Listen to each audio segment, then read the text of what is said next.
To the bottom right of the map, here in Heavy Rain, we have Dimaga in our second game of this series at the WCS European Wildcard Qualifier. And Dimaga is down a game. He is down one game after he lost on the last map on Habitation Station against his Protoss opponent. Starting to the top left is the Russian player, it is Word. And, well, words don't come easy, but the win in game number 1 certainly did after he was able to kill Dimaga's expansion at the gold twice. And Dimaga really struggled in the last game. The Warp Prism gave him a lot of trouble going into the main base, sniping queens, going to the natural. The Mothership Core was a huge problem at that gold expansion, doing a lot of damage during the building process.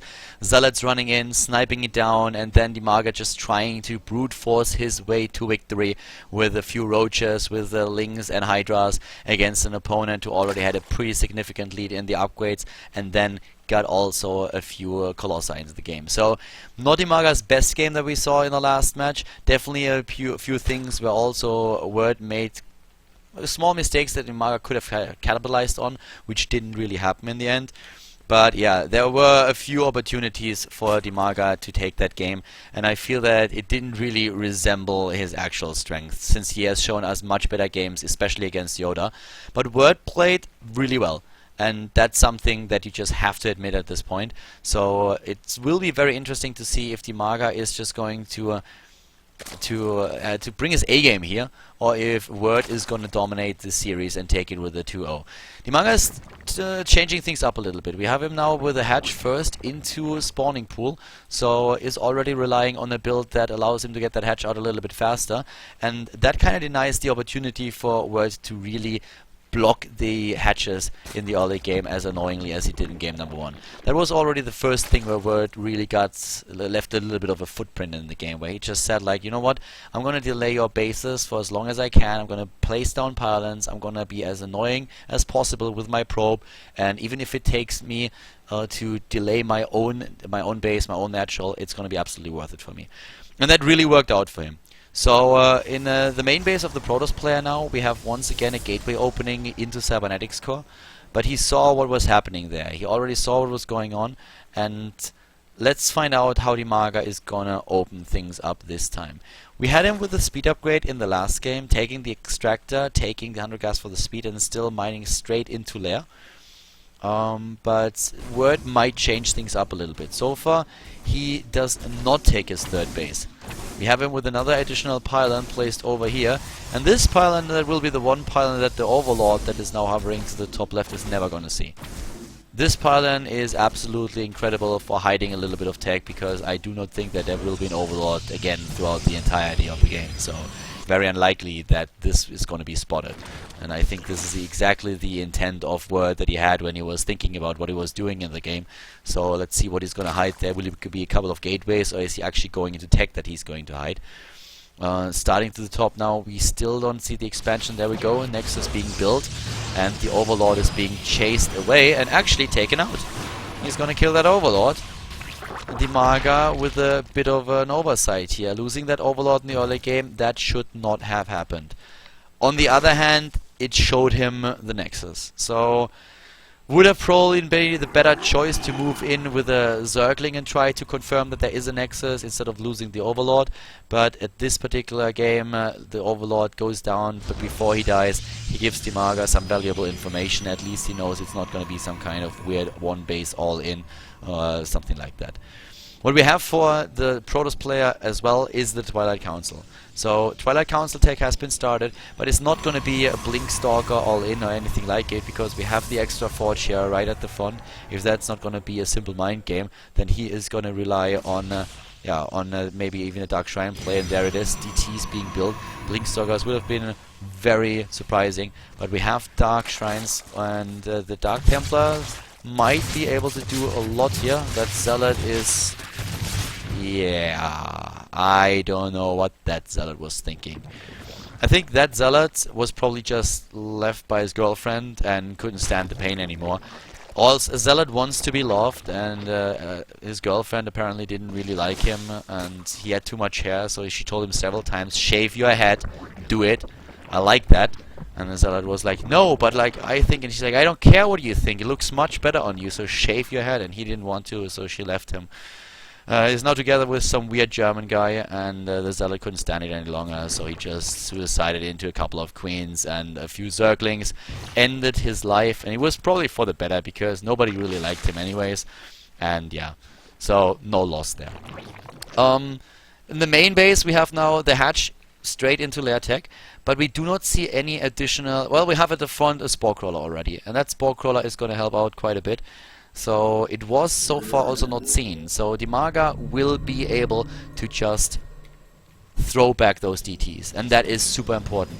Well, actually, let me correct that. Dimaga might be able, if those DTs just simply run past him, then it's a different story. And first of all, the DTs are going to take down that base and also the queens. One queen is already a goner, the second queen goes down, and this base will have to be cancelled. So the DTs are worth it after all. They're not getting into the main base, they're not going to end the game, but they are very well worth it doing this much damage. Forcing a cancel, killing 2 queens. That's pretty cool. One Ling runs back home, just in case, in before the DTs come in. And, well, we have, talking about Zerglings, we have a couple of Zerglings just heading up here, trying to see if they can maybe do some damage there. But now we have attack into Hydras and the Overseer, so the third base is going to be a little bit delayed for Dimaga. Could certainly see him go into double expand again, but with the Hydras then in the game, he can push this back. He will only need the Roaches on the Overseer, to be quite honest with you. And once again, a snipe here, he has to cancel again. That was a very optimistic choice here. He could have actually tried to surround those DTs and taking them out. And the drone is too late. The drone is a little bit too late. That did not work.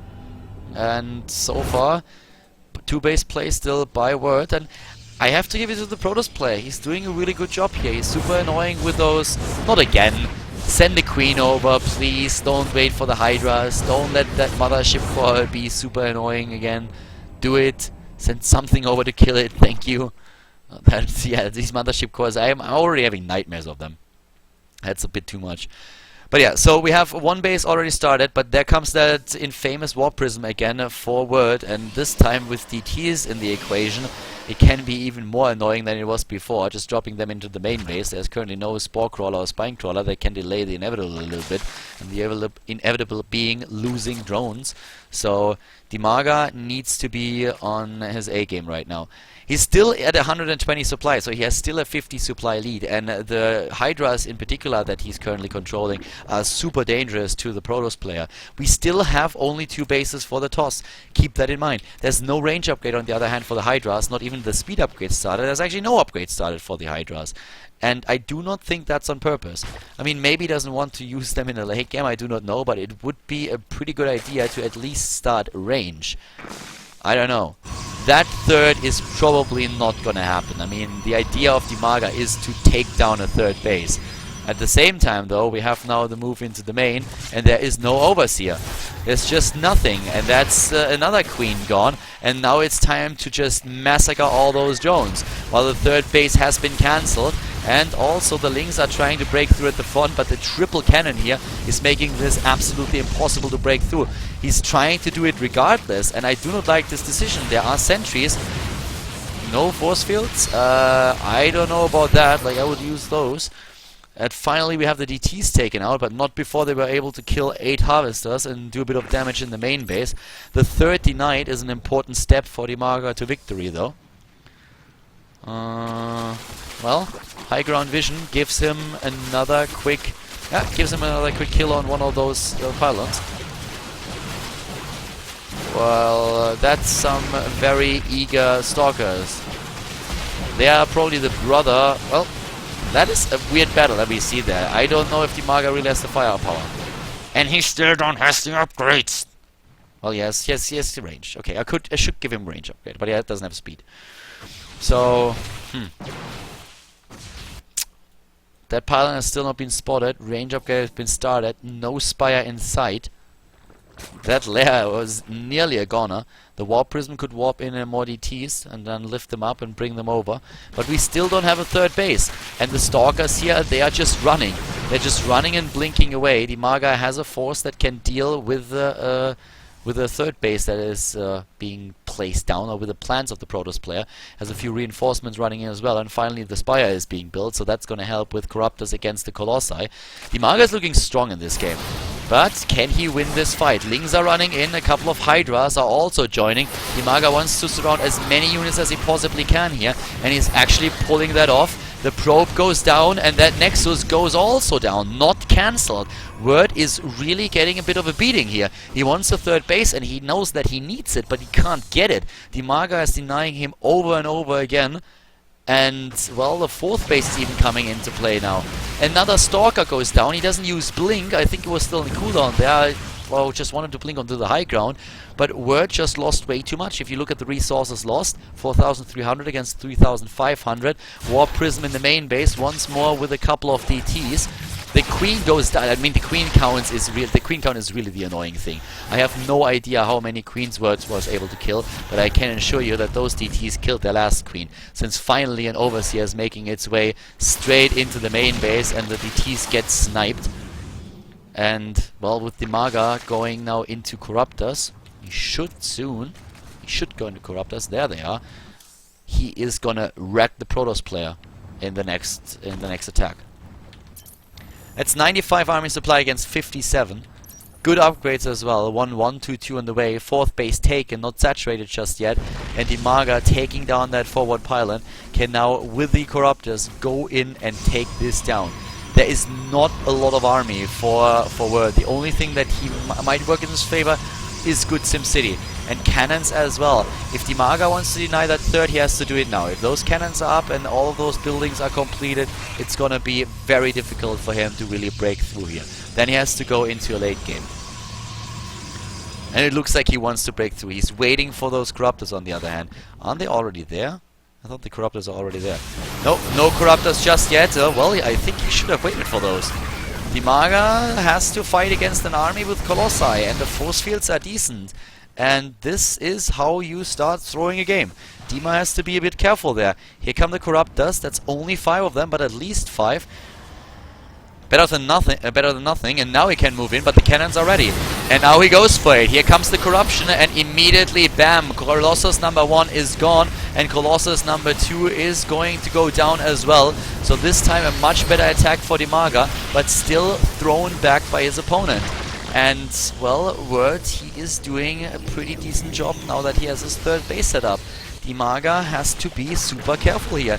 He had a massive lead in the game, but leads can be lost, and Dimaga is in a position where he is giving his advantage away a little bit. 2 Zealots are apparently trying to run over there. Fourth base saturation is starting to kick in. Dimaga decides that it's time to go into a Hive Tech and Infestation Pit, and also just tech up, and that's a good decision. Here's also the army that is now able to move in a little bit more. Force fields are once again strong. Corruption being used already. That helps Dimaga a little bit to do damage with those Hydras. Another set of force fields is being placed down. But you cannot really just go into force fields like that. Yes, it's a pretty big ramp. There's 4 force fields that have to be used to completely block that off. But he has a lot of sentries. They are going to run out of energy eventually, but I'm not quite sure if you want to stick around to see that happen, since you're going to lose too many units in the process. Once again, moving in. Now we have also the Immortals doing their damage. Corruption being used. Good moves here by Dimaga, but he's throwing too much of his army away. He's really throwing too much army supply away. He's trying to just go with his head through the wall. I don't like that, to be honest. It might work in the end, but I really don't like that.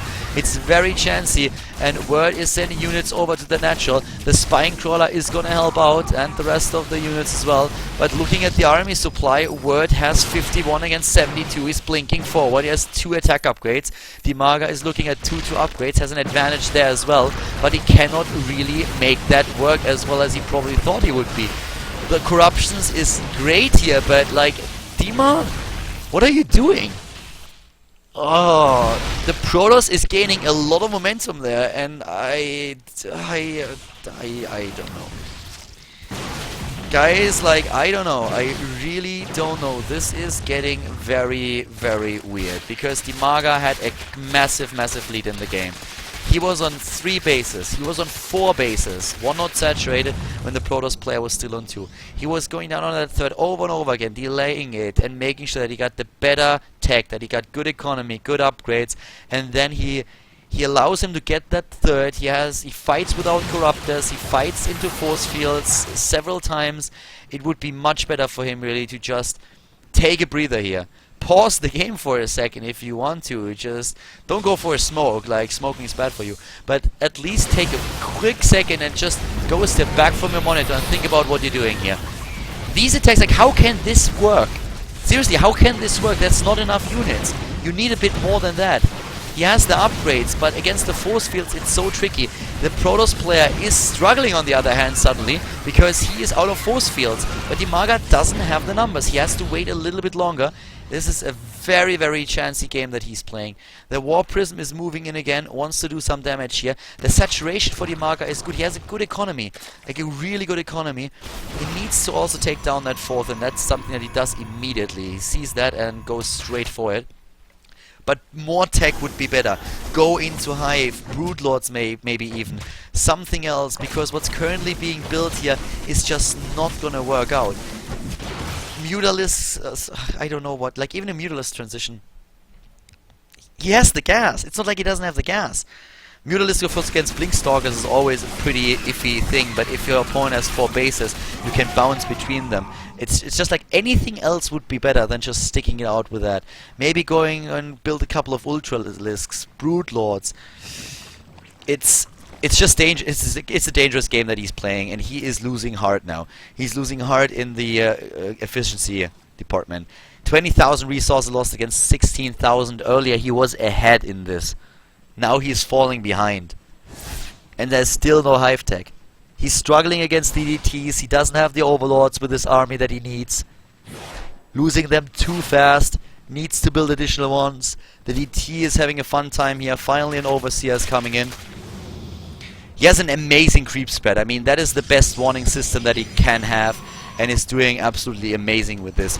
But now it's maybe even time to take a 5th base. I don't know, there are so many things that he could do that he maybe should do. The 4th base for the Protoss player is now up and starting to be safe since the cannons are about to be completed. Dimaga is at 176 supply. Oh, he threw away that lead. Dimaga threw that lead that he had heavily. The force fields were just too strong and he fought into them. He can let himself be cut off several times, and now there's Storm in there. And Storm against Ling Hydra, you all know how that's gonna go down. It is a dangerous game that he's playing, and I do not think he had to risk that. Once again, that base under attack, and this time there's no detection. So many times there were DTs snuck in, and he still doesn't have the detection that he needs there. He loses the base. Dimaga is starting to lose the game, and he is already down 1 map in the best of 3. Word is playing a great match here. He was pushed back in the beginning. He suffered a lot there, but then he always just played it safe, played it calm, played it very, very, like, patient. Patient, that's the word that I'm almost looking for. Making sure that he got eventually a 3rd base, relying on his tech here, and even the DTs in the beginning did a whole lot. Sniping just 2 of those queens and delaying the 3rd base for Dimaga was a good job. He got far behind in the early mid-game, but then he believed in his own chances to come back, and he's currently being rewarded for that. Dimaga is now trying again, moving in. We do not have the problem of sentries any longer. There are nearly no sentries in the composition. Can he get into a spot where he can fight though? Because those High Templars, they are just unleashing a thunderstorm, quite literally, that shuts down everything that Dimaga has. Resources lost is tilting more and more in favor of Word. Now he's getting a few of those DTs out of the picture, but there we go. The storms are there, and oh my god, it is a slaughter. Dimaga is losing everything. Only the Corruptors survive, and they cannot help him. Word at 150 supply. Dimaga at 106 is looking at another loss. His main base is being attacked by more zealots. He took down Yoda, and now he loses against Word with an 0-2. Doesn't take a single map against the Protoss player that now advances to the next round of the WCS qualifier.